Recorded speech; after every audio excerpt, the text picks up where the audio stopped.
नीलाद्रि कंदरा नंदी मंदरालय बंदितं बंदे बंदारु मंदार इंदिरा मंदिरं भजे।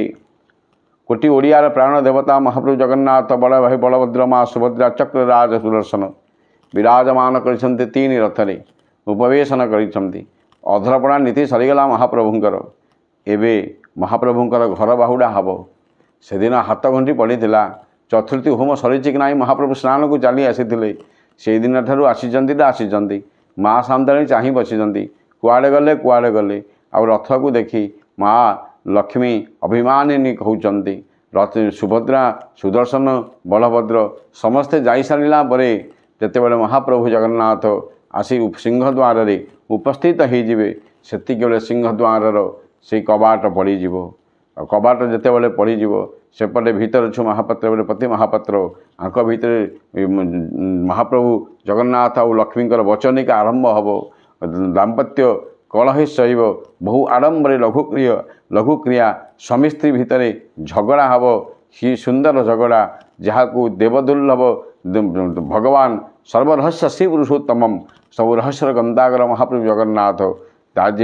जे लीला दार भी तनु धारण करती जत्रास्ति दारवतनु शिशु मानुष लीलया ये दारवती अनुधरी सत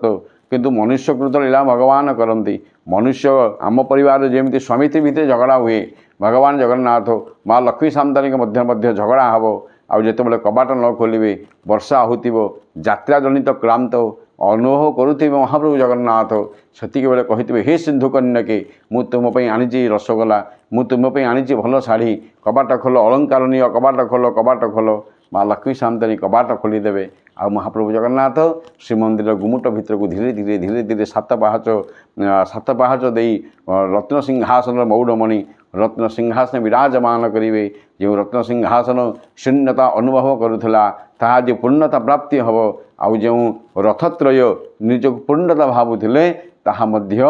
आज शून्यता अनुभव हम तेज महाप्रभु जगन्नाथ बड़ भाई बलभद्र माँ सुभद्रा ये जितेबाला जीवे एमाने धाड़ी पहंचि जनक पर जीवे कारण भक्त मान ठार विच्छेद नियंती जितेबाला नंदीघोष रथ उपर को आसती रथयात्रा दिन आसती जनक पर जड़े सीधा आसी पहुँचीजे किंतु महाप्रभु गोटी पहंचते जीवे तेणु ये हूँ मिलन एवं विच्छेदर कथा महाप्रभु भक्त मान ठार अहं भक्त विदुरार्थे करोमि विविध क्रिया नीलाद्रि विजय महाप्रभुंर ये रसामृत को लीला रस को आम समस्ते श्रवण करवा और संघर्ष टी माध्यम महाप्रभु समस्त प्रति कल्याण करंतु समस्त जीवन में सुख संपद खेलु। जय जगन्नाथ जय जगन्नाथ जय जगन्नाथ।